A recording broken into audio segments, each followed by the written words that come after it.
Good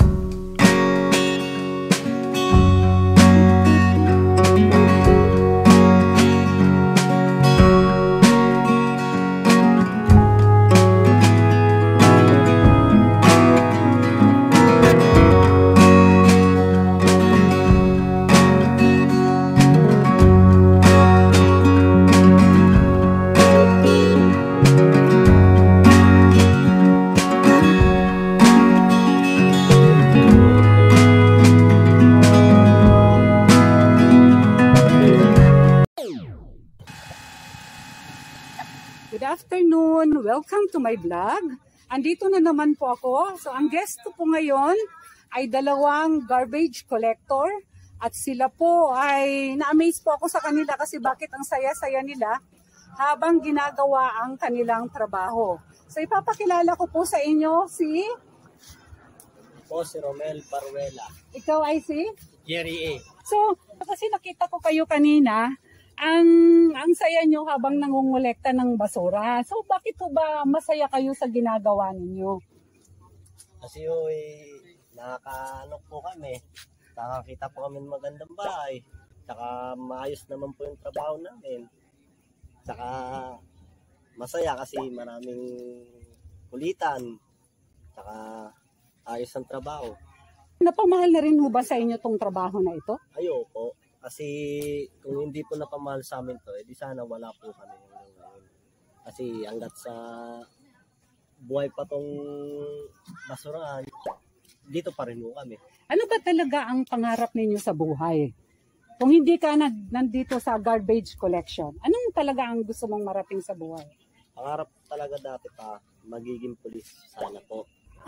Okay. Kayo sir, ano ba talaga ang pangarap ninyo sa buhay? Pangarap sa buhay yung makatapos sa mga anak ko. Makatapos ang mga anak mo sa pag-aaral. Ano ba anak niyo sir? Yung buhay po niya niya.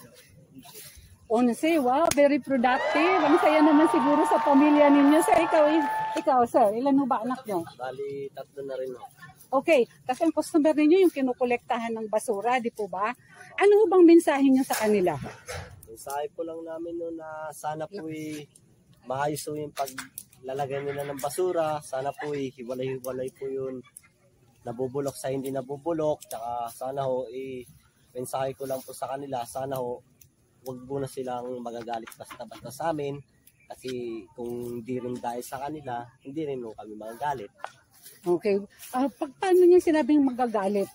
Bakit magagalit pag hindi ba nakakapag-kolekta? Ganon? Hindi kasi minsan pag sinasabihan namin sila na kailangan kasi ipa-plastic na yung basura nila, minsan nagagalit pa sila, minumura pa kami. Ay, nangyayari po ba yun? Opo, nangyayari po talaga yun. O sige, sa ating mga customer, yung pakiusap ng ating mga garbage collector, pagbigyan po natin sila nang sa ganon mas mapadali yung kanilang trabaho. Makatulong tayo sa pamamagitan ng paghihiwalay sa nabubulok at hindi nabubulok. Mapagaan din ang kanilang mga ginagawa araw-araw kasi hindi po biro ang mangolekta ng basura, di ba? Okay, so maraming salamat po sa inyong dalawa, sir.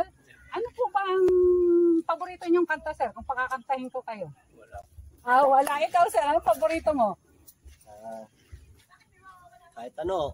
Bigyan, sample nga tayo dyan. Kung anong kanta yun? Sample? Oo, sige nga. Sorry na talaga, hindi ako nag-iisip. Nauuna ang galit, sorry na talaga.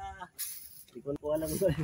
Okay, sige. So sa mga ating mga customers, so sorry na daw minsan kung nagkakaroon kayo ng tampuhan, no, sa pangungulekta ng basura. Ang sa kanilang mensahe ay sana paghiwalayin, no? Kasi mahal nito, mapamahal niyo ang trabaho ninyo? Mahal. Talaga, sir? Maganda yun, ano? Kasi talaga sa totoo lang, napakahirap ng trabaho. Pero kaysa inyo, nakikita yung tunay na masaya. Masaya ba? Masaya. Smile nga kayo, sir. Sige nga. Sir, smile. Okay, so maraming salamat po at ako yung inyong pinaunlakan. At sana ito ay marinig at isa puso din kasi isinasa puso ninyo yung inyong mga trabaho, di po ba? Opo. Ganon din sana yung pagtulong nasa pamamagitan ng paghihiwalay ng nabubulok at hindi nabubulok ay ito ay tulong na ng inyong mga customer. Para mapagaan ang mga trabaho. So God bless po sa inyo and good afternoon. Salamat.